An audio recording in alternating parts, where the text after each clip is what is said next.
Hello, friends and neighbors. This is DJ's Album Share, and I'm your host, DJ Roller, and this is episode 5, week 5. I appreciate those of you out there who have listened to the previous episodes. They are live on all streaming platforms, so you can go check those out.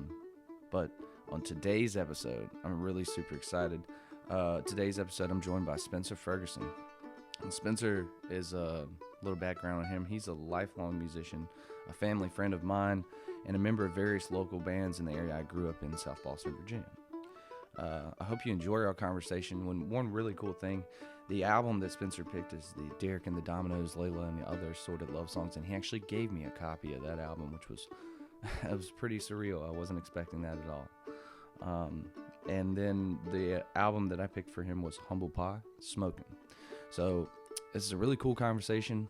Spencer has some really interesting insight on both of these albums. So I hope you guys enjoy, man. And I'll see you next week. Don't forget, if you are listening on Apple Podcasts, you can rate and review. And everywhere else, you should subscribe and hit the like button wherever you're listening. Thanks, guys. Enjoy.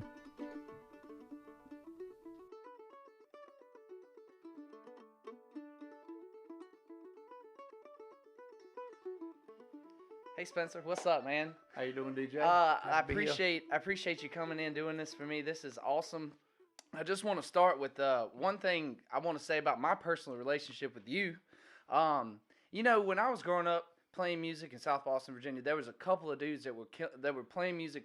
You, Robin Robbins. My dad was kind of in the mix, but he was kind of a little bit younger than you guys were. But Eddie Elliott and some other guys, right? And Carl and all these other people.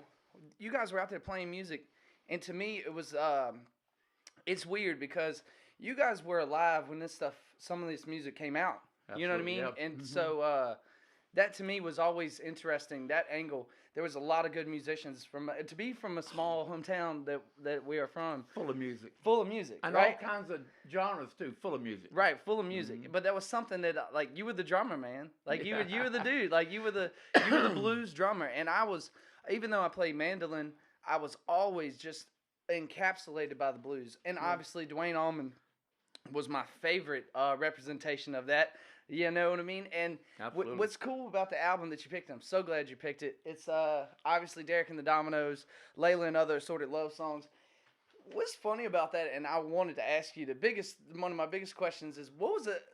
Do you remember it coming out? Oh, absolutely. Okay, so what was it like? Because from what I've read, it didn't do very well in England and stuff, and It didn't do it did okay in America, but that's crazy. And the one thing that I read that I was like, this is so cool, they started promoting it as Eric and the Dominos because they wanted people to realize it was Eric. It was Eric, yep.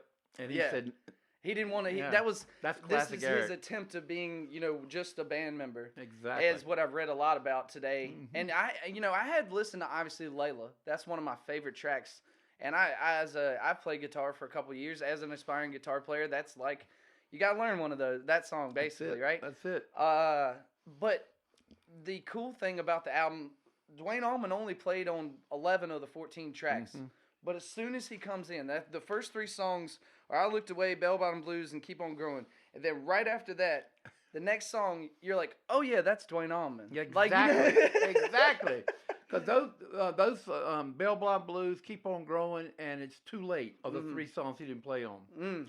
And the whole way I got introduced to it was, I think I was in like the 8th grade or 9th grade. Mm. But I was a big Clapton fan. Right. And I loved Eric Clapton. So a friend of mine, I hung around with older people. You know how it is when you play music. You always tend to hang with little older people. And somebody's talking to me about the Allman Brothers Band. Mm. My introduction right at the same time. So, we listened to that and fell in love with Duane. And then come to find out that Duane was sitting in with my buddy, Eric, on this album. So naturally, I went and got it. Right. And I've had a copy of this album since it came out, man. That's the original? No, I have about 5 copies at home. Right. Oh, I was about to say, man, that would be so cool. But let me tell you, the fact that you brought in a pristine copy is excellent. It's like, beautiful. Blows and my it's mind. all for you. And it's first time on the show. Anybody's brought me the album that they picked. I had bought one of the albums right before Riley came over, but The one cool thing about this, man, is Robin Robbins used to have a term that I remember in it. I equate it to bluegrass guys, right? Because like bluegrass guys, there's no like real ownership over the music, right? Mm-hmm. It's called. And Robin used to say it was called trading eights or something like that. Mm-hmm. I don't know. It's a term that kind of messed with me, but they cover a bunch of classic blues on this album. Plus, they cover Jimi Hendrix, the Little Wing song. Yep. And it's like, man, back in the most fun I've ever had with music has always been like learning music with other people, and so it's kind of fun to see, dude, to hear Dwayne Allman and Eric Clapton play a Jimi Hendrix song together. Exactly. It was one of those things. Better than that. Yeah, it was one of the most epic things I've listened to in quite a while. Where you're like, man.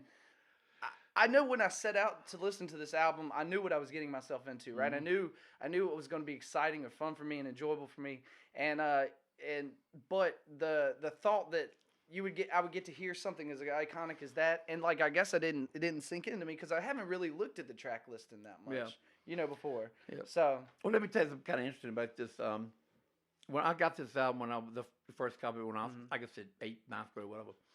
The picture of me when I was in the Navy in 1976, 75, I was in Pensacola in cryptology school, and I was walking away from the guard post, and a friend of mine said, "Ferg," and I turned around, he took a picture of me. Yeah.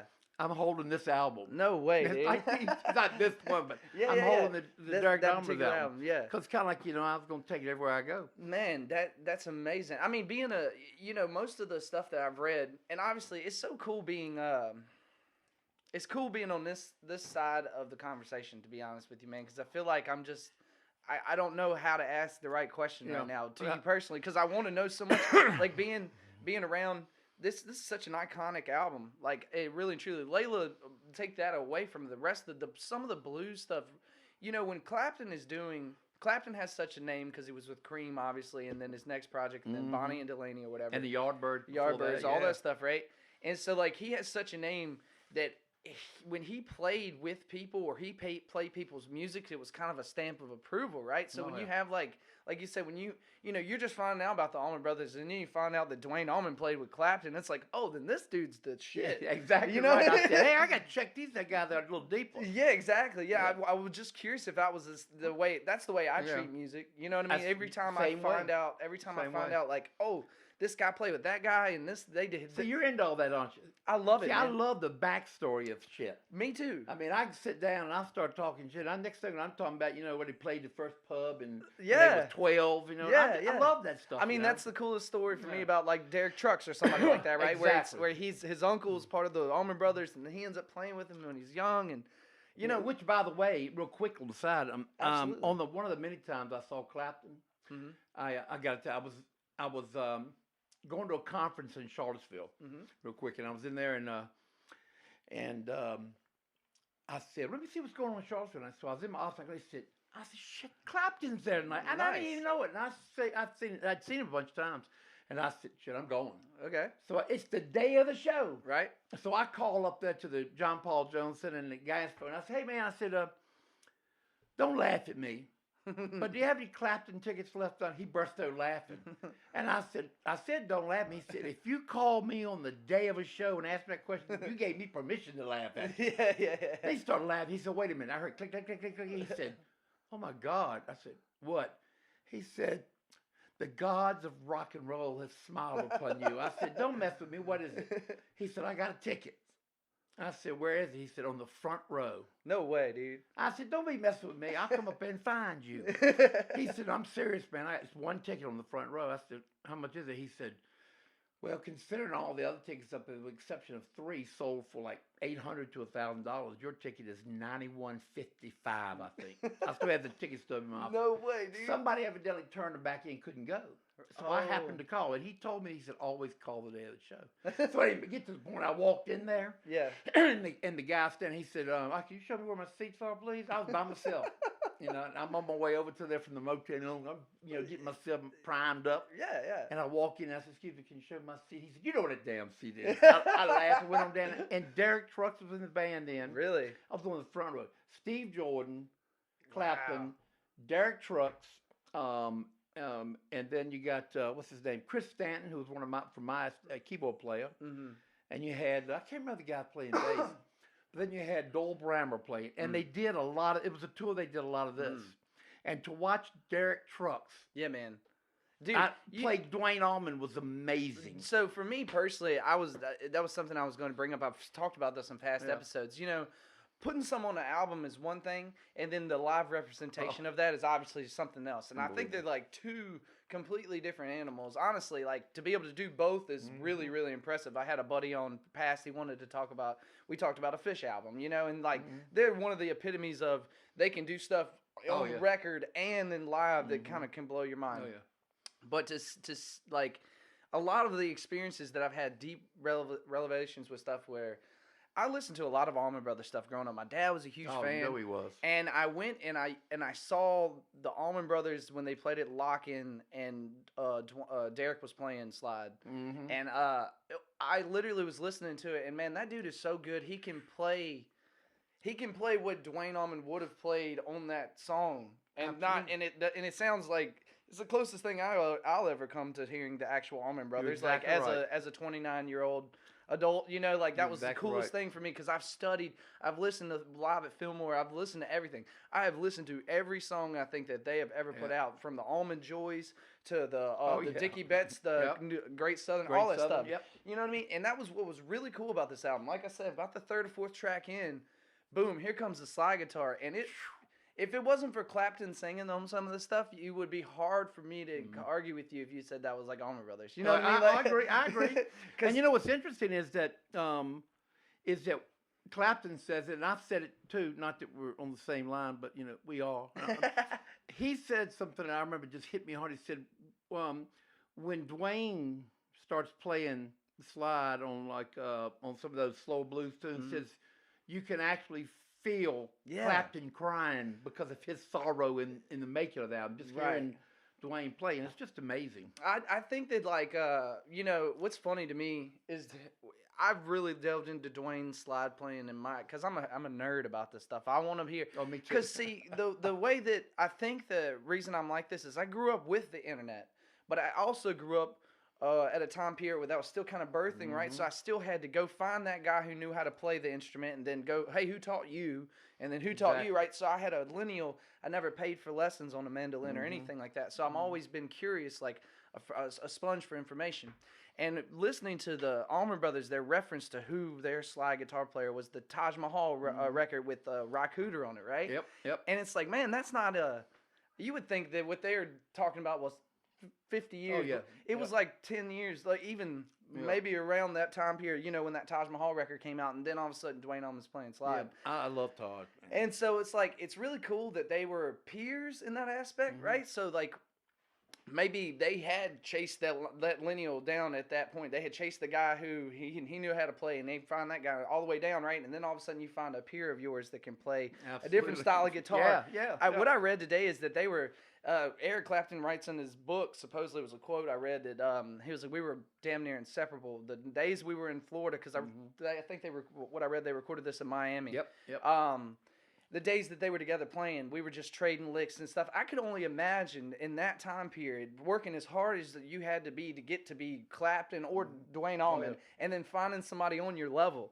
Like that would be. There's tons of tape of just they call it just the Dwayne and Eric jam, you know. Yeah, man, that would be like just to be a fly on the wall in that room, just to see what they're talking about, because at that time, like those two guys are about to change music, and they didn't know each other. Yeah, you know that story, right? Yeah, I think he was like he wanted to come down to I think Clapton heard about the Allman Brothers and he came down to a show or something, and then Dwayne basically froze on stage when he saw him. Yeah, you know, and then Tom Dowd told him, says Eric called Tom Dowd and said, "Man, bring the band down and record." And he said, "Okay." And he said, when he got there, he said, "You know, Dwayne Allman." He said, "Who? That name sounds familiar." He said, "Is that the guy that plays that guitar break in Aretha Franklin?" I mean, not Aretha Franklin. Hey Jude. Hey Jude, Wilson Pickett. Yeah. And he said, "Yeah." He said, "I want to meet that cat." Yeah, I'm gonna meet that dude. So anyway, he went to the show, and like you said, he looked down. They said they both just said, "Clapton just stopped." Yeah. You know, Dickie Betts said he just looked at it and said, "Damn, he stopped." He started playing, and then he looked at it. He said, "Then I stopped." Yeah, dude, that's and Clapton crazy. sitting like this. I mean, the funniest thing is that, you know, I have the privilege of being able to share information a lot easier than people of that time period, right? Yeah. I can't imagine what it was like to be Clapton and to be just like hear about a band and you go somewhere and then it's fucking Dwayne Allman that you're looking at and you're like, oh my God. Like I've been playing, like you got to think about who Clapton was and the time period of who he was and everything, right? And to just go, well, I can't play like that. I mean, Clapton, as good as Clapton is, you listen to Dwayne and you listen to him like they do. Dwayne's really good at like playing harmonic lines with the other guitar player, right? So like he kind of allows the other guitar player, like Clapton, to stay true to being Clapton, which is what I love about this album.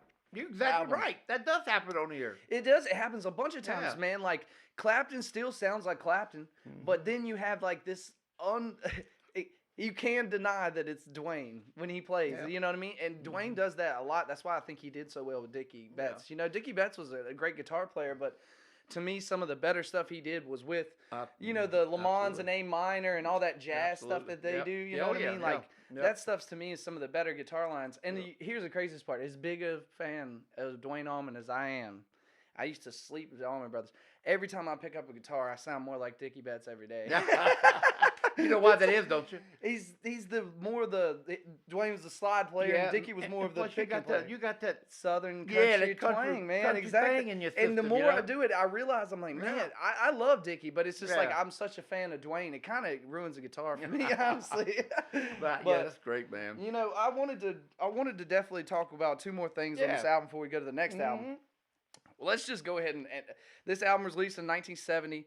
The members, because I feel like everybody knows about Clapton and Dwayne. We didn't talk this whole time about him, but Carl Riddle, Jim Gordon. Now, Carl Riddle played this band real quick. This band was also Joe Cocker, Mad Dog, the Englishman tour. Okay. Then the same band played on George Harrison's All Things Must Pass and the Live Bangladesh on that album. Right. So seasoned musicians. Yeah, man. Seasoned musicians. Yep. Jim Gordon on drums and Bobby Whitlock on keys. And Bobby Whitlock, amazing. And then obviously Clapton and Dwayne.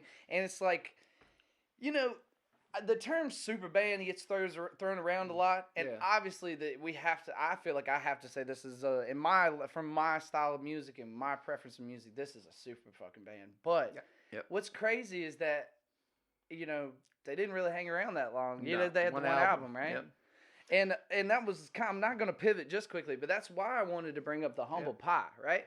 Yep. But let me say one more thing real quick. Yeah. Do you know that when this band decided to call it quits, Bobby Whitlock says in his book, he just says that Clapton just became, you know, the drug thing was really having some troubles, and here's my thoughts are that I've got a live Derek and Armour's album, but Dwayne's not in it. Right. It ain't the same. So there's a lot of folklore people say, you know, that Clapton, you know, tried to get Dwayne to join the band. He said, I can't leave my brothers. I understand. Yeah. So anyway, that is some thought process to that too, right? Because at that time period, who do you like? If you want to create what Dwayne's, who do you get? Yeah. See, I got the Allman Brothers. I think I'll just take a couple years off. That was Bill Harris, you know, Bill from South Boston. He and I were in a band together, and he had just graduated from UVA, and he got accepted into medical school.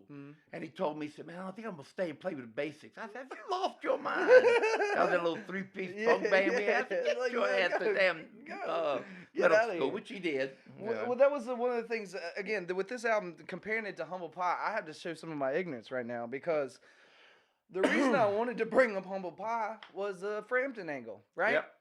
Well, I did my research, and this album, Frampton's not even on. First album he wasn't on. And the reason I like this album, because it's grungy and bluesy and everything, is because Frampton's not on it. I got you. And it's a realization I had to have throughout this. The angle that I originally took, and that's what's so cool about what I'm trying to do here, right? Yeah. Even I can sit down and have an angle that I want to listen to an album about and be wrong about it, and then I kind of got to still talk about it. That's the fun part of it. But what they replaced, who they replaced him with, Dave Clemson, and again, these guys all were like the same kind of thing as Derek and Dominos. They were all from other bands. They were all doing other stuff. They got together. Frampton kind of tied them together and wanted to do more softer stuff, and then they wanted to go this bluesy or grungy route. So he's like, I'm out of here. And this was one of their best. You know, I think if I was in Humble Pie at the moment and I was a drummer and Frank came to and said, "Let's try this song.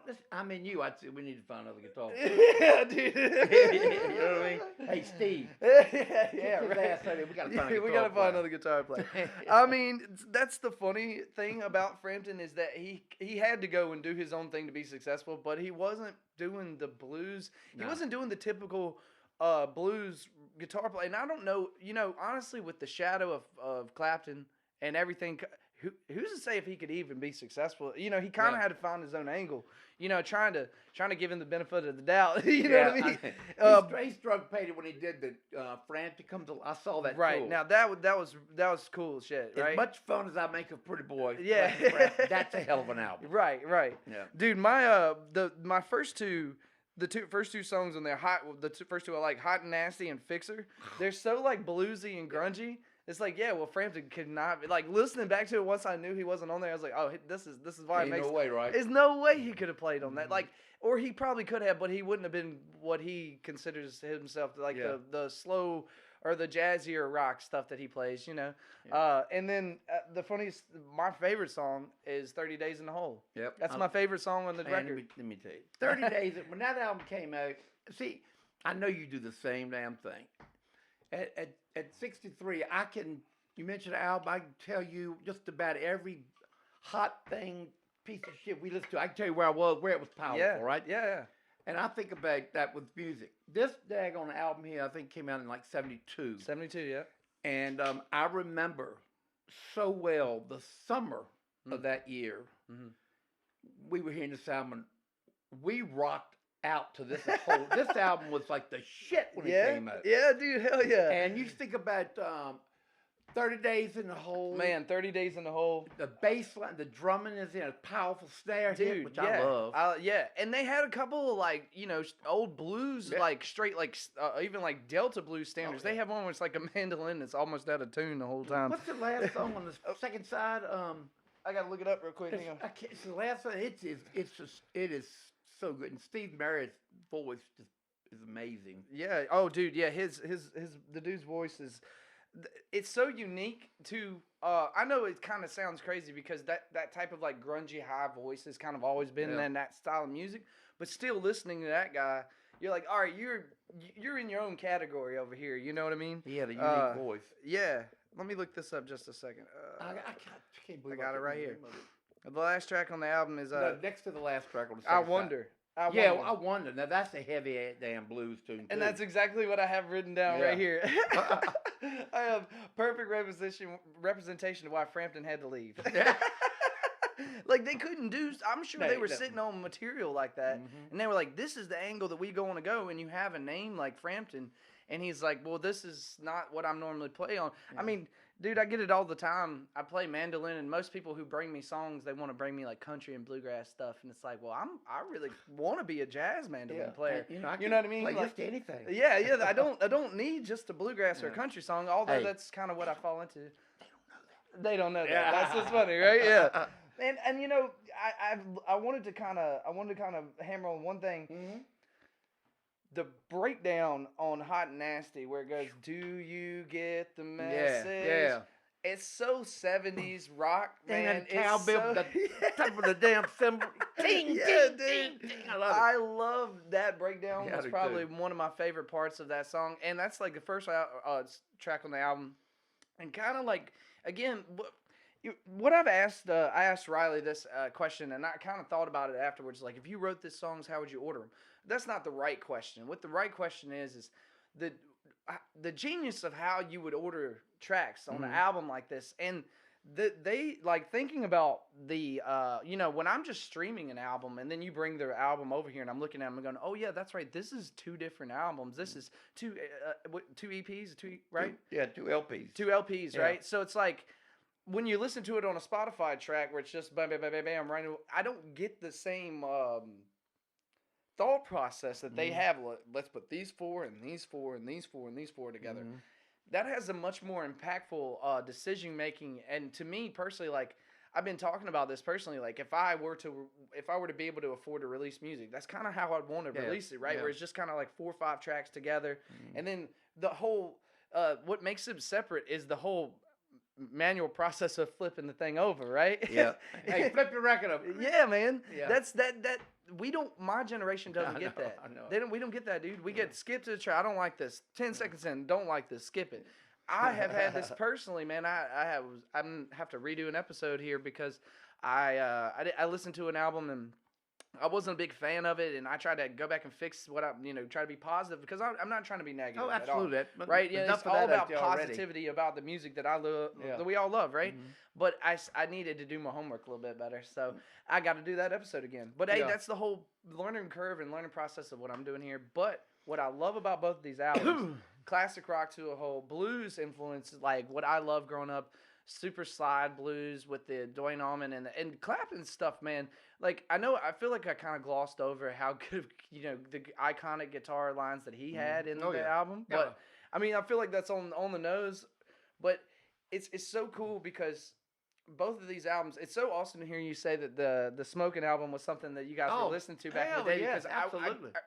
Honestly, man, when you sent me the first time, I have the Smokin album. Yeah. From when I first got it from the Columbia Record Club, it's still in my collection. Nice, dude. Well, the thing is, like, for the first one that you sent me, and I want this to be like guest-driven content, right? I want you to send me an album, then we kind of go off of the subject that you're comfortable with. Cool, yeah. It's a great idea, but I was like, well, damn. That's a hell of an album, your album pick. I was that's a hell of an album. When you said that, I would get the hell out of here. This took a lot of work. Mm-hmm. This took me a couple days of sitting down and being like, man, what am I gonna like? That's a heavy album right there. That's a really as far as like rock history. As far as like collaboration between musicians, what I think, my biggest thing is what I've seen throughout my life. Is musicians working together, playing together, and stuff, and this is really a representation of some elite musicians that put their egos aside for a second and played together. That's something that. Well, let me tell you something. My generation really needs to learn how to do. You must do this. Mm-hmm. One night when you got time to listen to both sides, put on some headphones or just a good system and just sit back, get the lyrics off the internet. Oh, remember we used to have to go. Put the needle on, listen a little bit, write down the lyrics. That was hell, man. In the old days. Dude, that's insane. I know you won't know nothing about that. But that's anyway, why That's why I gotta. You would never know the words to something. I'd mess it up every time. You sit and you listen to this. You know the story. Clapton was mad in love with George Harrison's wife. Right. Yeah. And then he had read the poem about Layla. And That's another angle. He had toured with George Harrison. Yeah, they're best friends. And they were, and he was in love with the man's wife. Yeah. And it's like, what? He went in one day and said, "Oh, George, I have to tell you, I'm in love with your wife." And George said, "Well, you can have her." So he wrote a whole album about her. But see, the album is she turned him away. Right. In the first time. Yeah. And this whole album, I mean, he was deep in heroin addiction, and he was heartbroken during this. Yeah. So when you read that story and you listen. I Looked Away, Bell Bottom Blues. That was written for Patty. Yeah. And he keep on. I mean, it's just I guess you say expression sorrow, of pain and story. Sorrow in a beautiful sort of way. Yeah. It's just amazing. It's so awesome because that's kind of the purpose of what I'm doing here. Like, we all have the angles that we like about music, and I don't get enough opportunity to hear what other people. I tried to sit down and do this on my own, and there was a lot of I think this and I was like, my ego's way too tight for this right now. Well, look, you brought up. I was excited when you sent me the message. You said Humble Pie Smokin album. I said to myself, get the hell out of here. The thing that I love, I was really excited about is because I always get accused of being a heavy snare drum popper. Okay. And I've always been that way. Okay. The way I look at it, they're fucking drums. Yeah, man, hit them. I can't stay the drum back on. I mean, I'm not gonna overpower anything. Right. But it's a snare drum. I'm hitting the damn thing, and it's got that. I've had people say, "Show me how you tune your snare drum." You know how I do it? Tighten it up. It's like that. But this album right here, I remember that a lot of early Steve Jordan. He plays like that, but this album was one of the albums that really. Because I started playing drums like in the 5th grade. So this, the drummer and bass player, especially on 30 Days in the Hole. Mm-hmm. cowbell. All through that song, that snare drum pops in, that bass is. Well, you know what's so funny, man, is I have this huge connection to drummers. Yeah. You know, I grew up with me and Austin Robbins have the same birthday, right? And he's a drummer. But with mandolin in particular, the first thing I figured out when I was in a bluegrass jam was like, oh, that's just the snare drum. Like if rhythmically a mandolin is nothing but the snare drum. Exactly. Now you rely on the bass player to give you that backbeat where you're boom, going back and forth, right? Yep. So what I used to do and what I've learned to, kind of work into my rhythm nowadays, but just as I would beat the crap out of that mandolin because in my idea, I wanted it sharp, just as sharp pop as I can because really with a backbeat like that type, you want it to be in and out, right? You don't want it to waste time. And that was something that I learned. Honestly, watching you play and watching Austin play, Austin's really good at this shit too. No. And it was so funny because he was kind of gotta love him. Yeah, I know, right? He was one of my peers, right? So growing up, so it was really cool seeing. Man, I want to come double back around to how cool it was seeing you and Robin and all those guys play music when I was younger. And I don't think that. I think that I don't understand when people see me play music and they get influenced. I don't understand how much it influences them, right? I've actually had this happen with kids who play the mandolin and they come up to me and they're like, "Oh, I play this and I did this because of you," and I was like, "What?" Yes. Yeah, but I had the moment happen, right, where you just don't understand the weight of the moment. I don't want you guys to think, you in particular, to think that like we weren't watching you. No. That's great, man. We were sitting there soaking it up, and what's so cool is like some of those moments are. You guys would give us freedom to go play as well. Oh yeah. So there's moments there where it was almost like this rite of passage for us as younger musicians to kind of come in and play with you guys and watch you guys do stuff, and you go, oh, that's the epiphany of music is the wonderful thing. Yeah. Once you figure out it's really not that hard. Like every for me it happens every couple of months at practice. You go, oh man, the thing I thought was so hard really isn't that hard. Yeah, it's beautiful. You nailed it right there. It comes with practice. But it really comes initially from inspiration from other musicians. To me personally, you said something about kids coming to you, but I'm gonna tell you right now. I remember being a youngster, but as you know, when you're into music, sometimes older guys will kind of when Carl Meadows and those guys lived down the street from me when I was a little kid. And Ron, they used to practice, and they were always nice to me. And I was 6 years younger. Okay. But they never made me I could stay. Yeah. And then I remember seeing Robin Hood's at the bowling alley, and I was able to stay. And then Robin lived upstreet. I got treated like I was welcome. So they were our inspiration. Right. Especially mine. Yeah. So then we started doing it, and then y'all's generation come through. Their kids out there. That when they hear you come into play somewhere, they want to go. Yeah. Because they love you and you're playing. And that's just the way. That's what's great about music, man. That is what's great about music, and I think that's what brings us together. And to me, I wanted to talk about something that was not about anything that's divisive right now. And the only thing I could talk about was music to me personally. Yep, because absolutely. music has always brought me together with other people from other walks of life. Oh yeah. This is a really cool story. Not connected to anything we've talked about. I went to a bluegrass festival one time, and I was camped here, and it was actually in the Galax Feathers Convention, and there's a band camped next to me, and as I'm in my tent, I'm drinking, I'm having a good time, I hear this song playing, I know that song, I played bluegrass quite a bit, and I go out, and I can't recognize the lyrics, and so finally, when they get done, I was like, what song was that? And only one guy actually spoke English, and he was like, well, that was Blue Moon in Kentucky, but it was in Czech. We're from Czechoslovakia. Okay. So they were actually singing Blue Moon of Kentucky, but in Czech. Yeah, right? Ooh. And it messed me up because, there's a lot of European influences in the folk music and stuff because, and funk and blues and everything else as well, because when we were trading with them, we just send over blues albums and and stuff that didn't sell, right? It was pretty well documented about that. And it's crazy what happens when somebody resonates with a song. It might not even be a language that you understand, right? These guys are singing in a completely different language, and I didn't understand the language. But it kind of ties into me about what music is as a whole. It's a feeling to me personally, right? I've always kind of felt it more than I've understood it. Recently, I've actually had to sit down and learn music theory, or in the last couple of years, I've actually tried to apply music theory in tasteful way. So kind of hard to do when your knowledge goes this way and it's telling you to do like this yeah, book. Yeah, right. My dad, I tried to talk to my dad about this because the thing is, my dad would show me things that he knew because my dad was chorally trained when he was younger. He could sing and he could sing with the piano. And then when he got older, he just picked up a guitar. And I talked about this over Thanksgiving. I didn't realize that it was only a couple years before I was born that he actually started playing guitar. You know, when I'm born and he's only been playing for 3 years, I just assume, oh, you've been playing guitar forever, right? And it's really cool for me to realize that he was the one who told me to have you on. He was like, Spencer and all these guys, like, these are the reason that, like, when I was coming around playing, these are the guys that were playing. Yeah, that's cool. They were doing stuff there, the bullpen. They were all over here. They were doing all this stuff. And, like, he told me, he's like, because I wanted to have him on as the first guest. But obviously being in Richmond and then being in Raleigh, I couldn't. And he was like, well, you know, man, I'm not trying to tell you what to do, but the next best thing is going to have Spencer on because he's in Richmond. Well, so credit to my dad because this is his idea. Yeah, let me say, I don't know if he told you, talked to him. Yeah. I hung up with you. I said, DJ has to be on the show.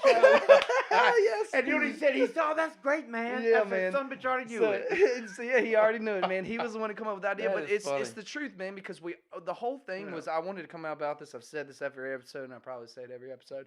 As songwriters, musicians, and consumers of music. I think all of us are consumers of music at the end of the day, right? So, like, the cool angle of being able to talk to you about, like, when these albums came out and your experience with them, although you know, like you said, you're in 8th, 9th, 10th grade, whatever, but still, like, that influence is a very important time in your life, music right? was everything to us. Right. Everything. And in that time period, you're talking about, like, some of the most influential musicians on all of music. Like, that's changed a lot of different music that's coming out now. We talked about this in a previous album, you know, like Government Mule. If they were to be debuting at this time period, like, they'd be blowing people's minds, right? Or if they'd have debuted, like, in the early 90s when Fish was around, I feel like they'd have been, but they really kind of debuted in the late 90s and early 2000s, and it was like, Warren Haynes was kind of under the Allman Brothers umbrella, and so it was a lot of, like, stuff right there that didn't really take off as well as I think they should. Do you listen to them at all? Yeah, dude, my last episode was Government Mule, man. You gotta check it out. But the thing about them is that I've got a couple albums that it's like talking about playing anything. I put on Eastern music, Western music, like mixing them together. Yes, that was something we talked about. With, like, I put one of the records I have on there because it has a reggae version of Soul Shine. Nice. Yeah, I love some reggae music. I said, what? It's funny that you know, that's what I hope that, like, people will listen to this for, because it's like, I know a lot of us listen to a lot of different musicians, and we can, like, dude, man, we can do this 100 more times. You can talk about 100 more albums. How many times have you had this conversation with somebody? What I wanted to do was kind of condense it down to a version that, worked to people and listened. And, man, to be honest with you, we've been gone about 40 minutes, man. Would you like to say anything else about the albums? I'm just, they're both classics. They are both classics. And, I tried to do my due diligence. I tried to look it up, and I didn't want to bring up something that was in a negative connotation. You know, if I'd have brought up the Allman Brothers, we'd have been talking about Dwayne Allman the whole time. Yeah. Well, you know, the funny thing about Eddie Elliott, when I told him too, I said, I'm going, DJ's got a show because I felt, you know. You know. And Eddie said, I said, we're going to talk about music. And I said, Eddie, so I said, I get to take an album.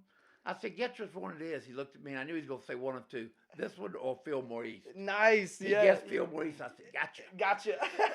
Well, that was the coolest thing, man, because I kind of have a preconceived notion about the guests I'm having on as well, right? Like, I'm thinking in my mind what you're going to pick, and it kind of is fun to me as well, because I get to see where I'm right or wrong. And also, man, you know, again, we all are lovers of music. At the end, whether you're a musician or a songwriter, you have been inspired by someone else who played music. Maybe it's personally, like you've seen them personally play music, or maybe you're connected with songwriting or whatever.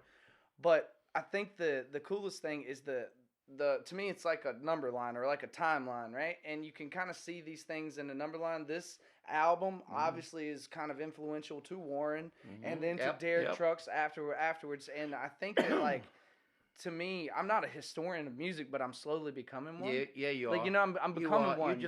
You're absorbing. You're like a sponge. Yeah, I'm slowly becoming where I'm just appreciating, because, man, like, you know, regardless of whatever happens with me with an instrument, the one thing I will always do is love listening to music. Oh, yeah. So, like, that's the one thing I really wanted to kind of pinpoint, because, like I said, I've had this conversation with musicians over time where you're like, have you heard this? Yeah, Did you hear this? What's the click on, what is it?